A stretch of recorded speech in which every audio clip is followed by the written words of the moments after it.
Hey there, my name is Nat, and in today's video, I'll be sharing with you all about working with a dream real estate agent, finding a great lender, looking at homes, and submitting a winning offer. So let's tap in. If you're new, welcome, and if you're returning, welcome back. So in my last video, I shared with you all a little bit about the research process, me actually coming to the decision of wanting to buy a home. And in this part, I'll share with you some of the people that I ended up working with and how I got to the closing table. So let's start with the real estate agent. I worked with a real estate agent that has worked with my family in the past. They helped my parents find all the homes that we've lived in thus far, so I just felt like it would be a good fit. I did come across an agent before committing to working with them, but I just felt like we know them. They've been friends of the family for a while, so why not work with them? I worked with them for about almost a year, I'd say. And it just ended up not being the right fit for me. They were a really great fit for what my parents' needs were, but for me and the situation that I was looking for a home within, it just didn't work out. I didn't feel like I was educated through the process. I didn't feel supported, or I didn't feel prepared while working with them, even though I knew that I was prepared. And so I found another real estate agent who definitely understood what my needs and wants were, found homes that were within my budget, found home that met the area criteria that I had, and also just the other criteria I had in a home, which I'll share with you all in a little bit. But she also made me feel really supported, really knowledgeable and educated about the process, and just reinforced my confidence going through the process as well. So shout out to Kim. So with working with Kim, she not only helped me with the actual finding of the right home for me, but also gave me some really good resources that were helpful for a part of the journey. One of the great resources that she connected me to was or an organization that actually ended up being my lender for the home that I purchased. As I was working with my previous real estate agents, the ones that I told you about earlier, I was working with lenders, of course, then shopping around, looking at what price points I would get pre-approved for, etc. So I did have a couple of pre-approvals under my belt already, because I did not want to go into the home buying process not knowing what price range I would fall within from a qualification perspective. But Kim actually connected me with some lenders that offer down payment assistance programs, first-time home buyer assistance programs, and just other things that I didn't know I could find through my real estate agent. I thought I would have to find those things on my own. So she connected me to the agent. We talked a little bit about the different options I would have as far as what kinds of loans would be available to me, what I qualified for, what I'd have to build to get qualified for, and all of those different things. They ended up telling me that there was a loan program for certain homes in certain addresses or certain areas, depending on where they fell in the census, where it would qualify for a certain dollar amount for a grant that would help cover some closing and down payment costs. And so that was really helpful to know up front that if I did qualify, if the home qualified based off of where it's located, if I found one that I was interested in, it would potentially provide those benefits. So I kind of jumped ahead there, but just let's backtrack a little bit now. So working with the agent, we went through in detail what my must-haves were, what my needs were, what my wants were, what are some things that I'd be willing to negotiate on, what are some of my non-negotiables, what areas was I looking in, what kinds of styles of home was I looking for, what level of readiness was I looking for in a home, all of those things, which I thought was really, really great. Luckily, I had done all of that work beforehand because of the different resources that I told you about in my last video, the different YouTube channels, Sierra Elaine, Leanne Henry, Glamorous Wallflower, Shahida Hill, and also just other personal resources like my friend Candace and my parents I'd already developed out a spreadsheet that listed out in granular detail all the things that I wanted, needed, would like to have, would be willing to compromise on, would be able to fix on my own down the line, etc. So I literally just emailed that spreadsheet over to my agent, and that helped her find homes that met those qualifications to the best of her ability. I knew going into it I wouldn't find everything that I wanted in a home in one shot, but she did a really great job of finding homes that met most of my needs during the process. One of the things she also told me about as she was sharing with me resources about lenders was just making sure that I knew to shop around, which of course I knew up front, but she just made it a point that even though it may seem like there's a really good opportunity with a specific lender, that I should always be keeping my eyes and ears open for other lenders and other opportunities. She also mentioned to me that going with large financial institutions like large well-known banks may not always be the best option, and that more locally sourced financial institutions may also have some offerings when you're looking to purchase locally as well. And so my lender ended up being a local lender that I went with, and it worked out beautifully. So let's talk a little bit about what my wants, needs, what my must-have, what my wish list was when going into looking for a home.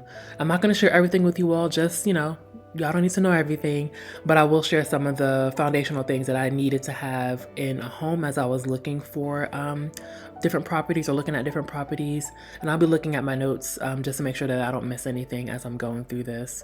You'll want to be reasonable as you're developing this list. Again, thinking about wants and needs very literally. What are things that you could do without? What are things that you could add after the fact? What are things you could change reasonably after the fact? Again, it all depends on what price points you're thinking about, what funds or what your finances will look like after you purchase the home that you could potentially apply towards renovations. Or if you want to truly keep turnkey, move-in ready, don't want to have to do any kind of work type of home.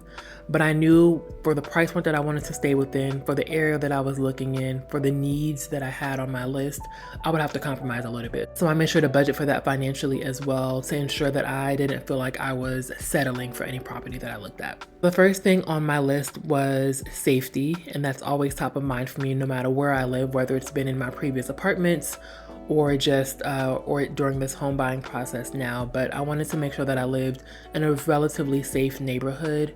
I know that crime can happen anywhere, so it's always important for people to always be taking precaution and just being aware and mindful of your surroundings. But I knew that I wanted a generally safe neighborhood. I do have a Crime Watch website that I kind of check, or that I have alerts sent to me if anything happens in the neighborhood. But as I was looking for homes, I was able to kind of plug in addresses and get a sense of what kind of activity happens. Is it more retail type crimes where there's like petty thefts? Are there break-ins? Are there other type of physical assaults? Those are things that I needed to be mindful of and aware of so I could protect myself. And so that way I can be mindful going into whatever area that I'd be looking at homes, knowing what would, what takes place in that area. I also wanted to make sure that it was in a convenient distance from my necessities. So gas, grocery stores, retail shops, restaurants. I didn't want to always have to drive super far out just to be able to live my day-to-day life. I also didn't want to be too far from my family's home. I didn't mind a drive, but I would rather be closer than further. But that was more of a afterthought for me. The most important priorities were making sure that I was close enough to some of those important day-to-day necessity places that I just mentioned. The third must-have on my list was a designated space inside of the home for a home office.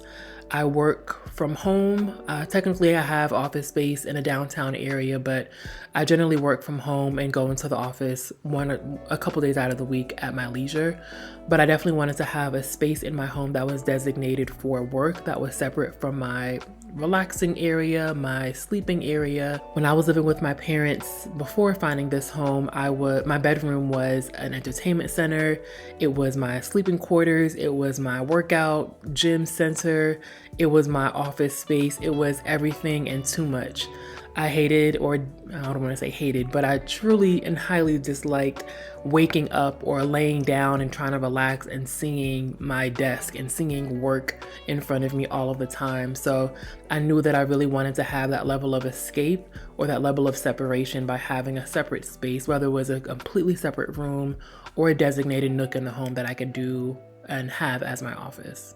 I also needed to have a separate guest room.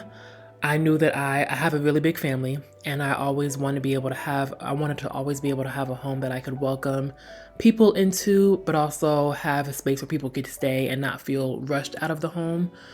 So I wanted to make sure that I had a designated guest room space. Didn't have to be much, just enough to have a bed, some storage, etc., to fit and make for a comfortable oasis for folks who choose to stay when they come to visit. I also wanted to make sure that the guests had their own bathroom access.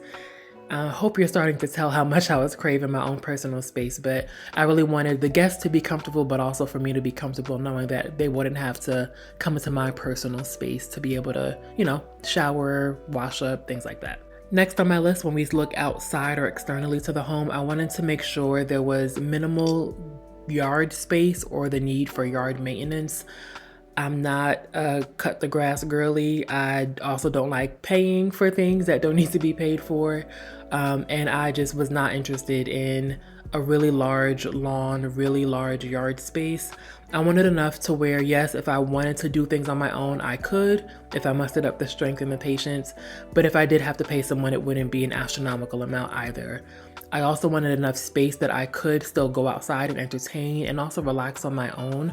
So there was a balance in having some concrete on the outside, but also just having some grass. I love greenery. I love the outdoors and fresh air. So I didn't want something that was completely just concrete, but also didn't want something that was completely grass covered, because I would have eventually put or had a portion of that turned into concrete for like a patio setting anyway. The other must-have on my list was an abundance of natural light. I love the sun. I love waking up to the sun or having the sun wake me up.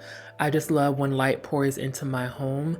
I've never had blackout curtains. I love when the sun can wake me up. So I wanted to make sure that I had a home that had really nice sized windows and that were facing in directions that would let in a lot of light into the home. I also thought about this when considering how the home was situated on the plot of land. So was I okay with homes that were close together? Did I want them to be further out? Because again, I didn't want to be able to allow for that abundance of light to pour into my home. And I'm really pleased that mine currently does have that. And then lastly that I'm going to share is I needed a home that had a primary bedroom with a walk-in master closet. Didn't have to be anything huge or crazy, but I've never had, well, I won't say never. When I was living in my apartment, I did have decent sized closets, but I knew in my home that I needed to have a closet that was also decent size and comfortable. In my parents' home, I had a very standard kind of guest bedroom closet, one door that opens it, and then it's just, you look to the left, you look to the right, and that's what you have. And again, it did its job for what I needed it to do at that time, but I knew that I wanted to make sure that my new space fit me comfortably. So am I able to turn corners? Am I able to spread my clothing and my wardrobe out? Am I able to kind of categorize and organize things in a way that was meaningful and intentional and not just, well, there's no other place to put it, so I just, guess I gotta put it here. So having a really decent sized closet in my primary bedroom was really important to me as well. Let me know in the comments if you all had, or what kind of non-negotiables you had when you were looking for your home, whether it was a home to purchase, to rent, an apartment, condo, etc., or even if you're staying with family or friends. What are some things that you had to compromise on with the space that you were given, or what are some things that you went into saying, if I don't have this, it's a no-go? So now let's get into the actual viewing of homes. I've already walked through, I found a good lender, or found some good lenders, got pre-approved, found a really great real estate agent. I really solidified my needs, my wants, my must-haves, my wish list, my I could do this later, I could fix it later, take it out, add it in, etc., etc. And so now it's time to actually start looking for homes. I would say even starting with the first agents that I was working with up until me finding the home that I ended up purchasing, I had to have looked at over like 50 to 60 homes total. And again, this is over about a 2-year span. So I definitely had ebbs and flows in the purchase process where I was really engaged and really kind of involved very regularly. But then there were times where I just kind of stopped looking and just wanted to take some time to pause and just kind of regroup on the process, because it is overwhelming. But I would say I looked at about 50 to 60 homes and I put in, I believe, like 30 or 32 offers. Again, this was 2020, 2021, going into 2022. 2020/2021, you go into a house, as soon as you walk in, you got to be thinking of what number you're going to be offering. As soon as you step out into the driveway, you got to know what your offer plan is going to be so your agents can submit it as soon as they get back to their office or back to home. So it was very stressful, but also made me realize how intentional I had to be going into this process. I had to really understand and really be confident in what I was going to be saying yes to. I would say there were a couple homes that I I did feel like I was settling on when I put the offer in, just because I was, feeling defeated. The market was crazy at the time, etc. But I was always ultimately relieved that I didn't get most of those homes. There were some homes that I definitely did feel disappointed, or I thought I had a good shot at having my offer selected, but there were quite a bit of homes that I was like, you know what, I wouldn't have liked living there anyway, or I wouldn't have liked that situation anyway. So again, everything happens in God's timing, and I just believe everything worked out for me the way that it should have. But yeah, I saw about 60 homes and put in about 30 something offers. And just going back to my real estate agent, again, I can't say how grateful I was to be able to find my agent, Kim, who again just made me feel so informed, kept me very involved. Even when I ebbed and flowed and I just, told her I was taking a break, she still would send me homes and just say, hey, I know you're not actively looking, but just want to make sure you don't, miss this opportunity. So I appreciate her for making sure I don't miss out on anything that could potentially be great for me, but also respecting kind of my boundaries in that sense of, if I was taking a break, I'm literally pausing and I'll let you know when I'm ready to jump back into it. But she really made me feel comfortable asking questions. She wouldn't mind repeating things for me or going over things for me. We talked about things that I randomly saw other people talking about on YouTube or on the internet about how to present a strong offer. I'm thinking about creative ways to present a strong offer. So I really appreciated her patience and working with me through this process. I know it's not only long for me, but also long for her, because she also wants to get to her coin from the commission aspect of the transaction. So definitely appreciate her, and look forward to continuing to work with her. As long as she's a real estate agent, I'll always go to her for advice and also for support and assistance. So the home I actually ended up finding. So the last offer I put in on a home was one that, of course, my real estate agent sprinkled into my lap. It was at a time where I was starting to feel like, let me take a break. And that usually always happened around the fall time. I just felt very, I don't know, fall is just especially with the holidays coming up, there's already going to be so much happening emotionally and just generally. At that time, I was just like, you know what, let me just take a break. If I spot something, then I'll look into it. But I wasn't doing my active searches as I was on a regular basis, months prior. But I was in this moment of getting ready to take a break or just slowing down a little bit. And she told me that one of the agents in her firm had a seller that wanted to, put their house on the market, but wanted to offer it up to any of the buyer's agents before they put it on the market, because it sounds like they were looking for a quick and smooth sell. They didn't want to have to go through a bunch of offers and go through that whole negotiation process. So she sent me the home, asked me if I was interested, and I was like, yeah, sure. At that point it was just what's the 30-second offer, right? So she sent me the home, loved the location. It definitely needed a lot of work from the photos, but the layout was really, really nice.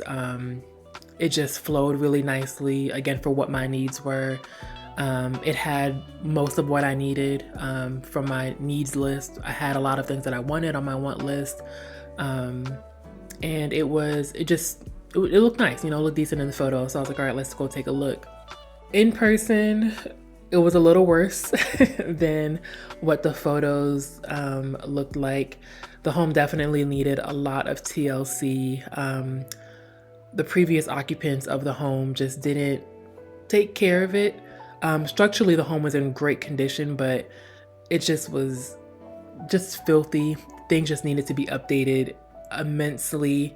And so I knew going into it that that's what I would have to do. And let me actually backtrack a little bit. So before I actually saw the home, so my agent messaged me, sent me a text message, I believe it was on a Wednesday or Thursday. I was out of town and I was going to be back in town on that Monday. So I went ahead and sent the address. So we scheduled the showing for that Monday. I went ahead and sent the address to my lender, and this is the one who told me that if it fits within the census range for their grant program, that I could be qualified for it. So I sent him the address, and he told me that unfortunately this address didn't align with the census criteria, that it would have to be an FHA loan. So I was like, okay, I've already saved. I've been saving this whole time, so I was financially ready for that.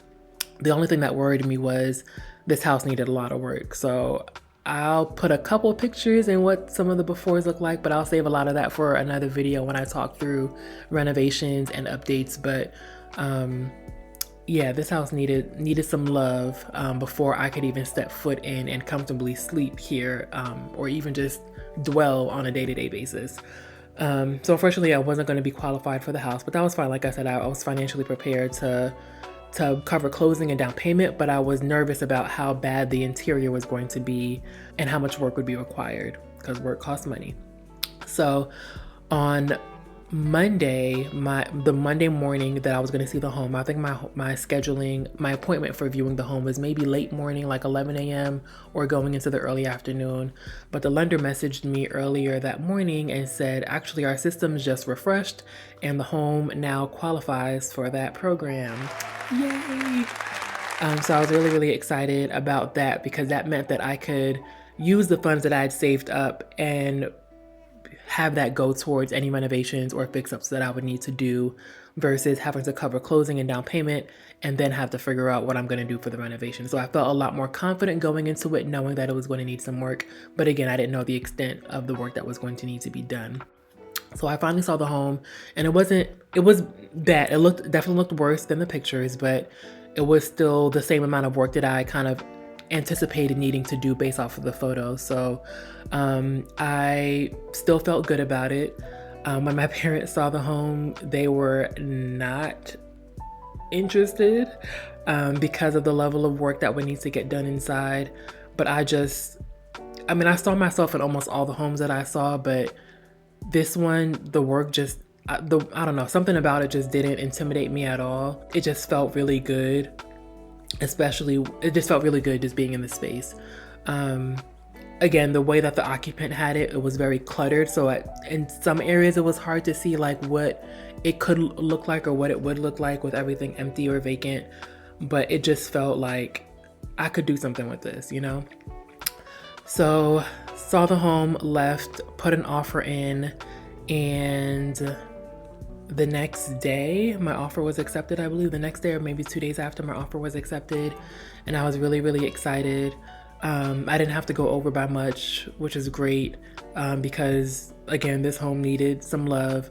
I was initially going to offer exactly what the price point was, but if they were, me and my agent kind of strategized that we wanted to go a little bit over, because I felt like if I came in right at asking, they would have tried to put it on the market to see if they would get anything better.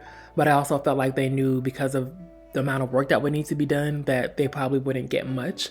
So I was really excited that I got the offer accepted. And I was just so excited. Everything hit the ground running from there, getting my inspection done, signing the contracts, again, evaluating the level of work that we need to get done, the timing of everything. At this point, this is October, and I was like, okay, I would love to be able to move in by Christmas.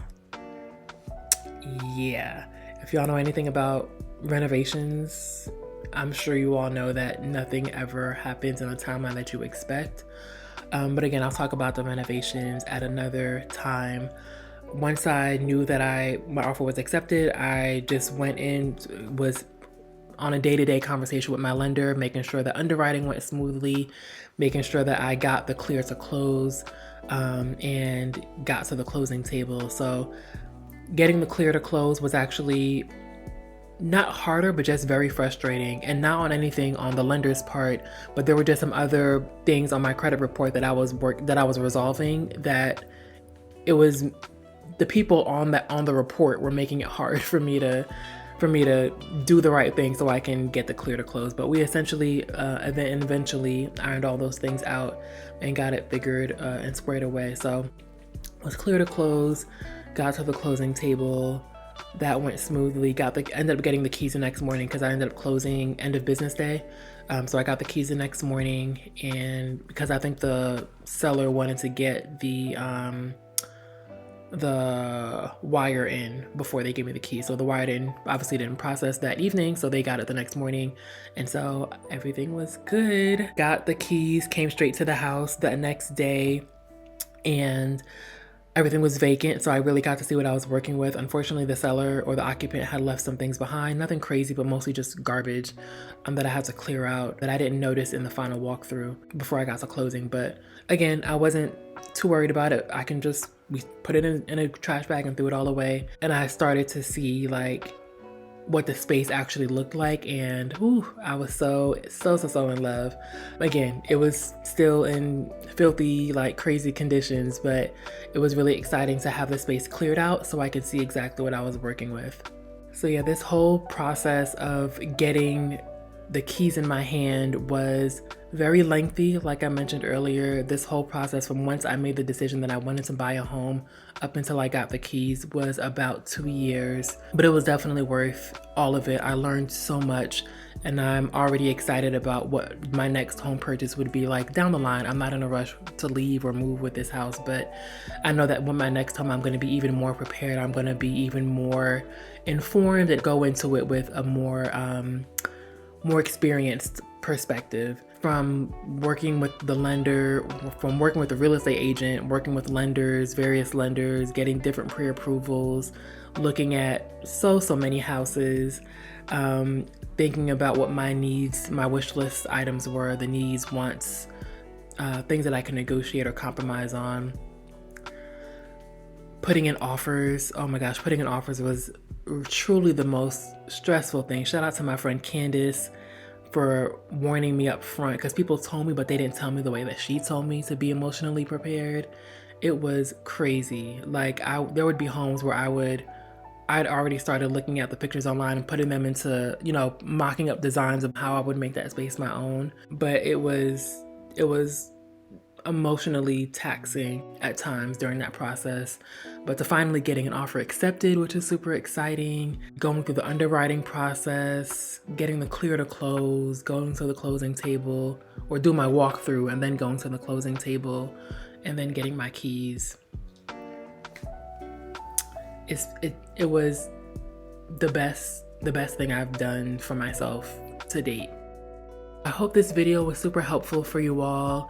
If you're interested, my next video, I'm going to share a little bit about my renovations. So I'd love to see in the comments what you think I end up doing first, or what are some things that you feel like you can anticipate or that you would hypothesize I would need to do first from a renovations perspective. I know I didn't share what the issues in the house were. I did include some snippets of the photos throughout the video, but I'm interested to see what you all come up with, and I'll share exactly what I did and in the order that I did it in my next video. So if you like this video and you want to see more content from me, please like, comment, subscribe, share this video with others, and I hope to see you next time. Bye.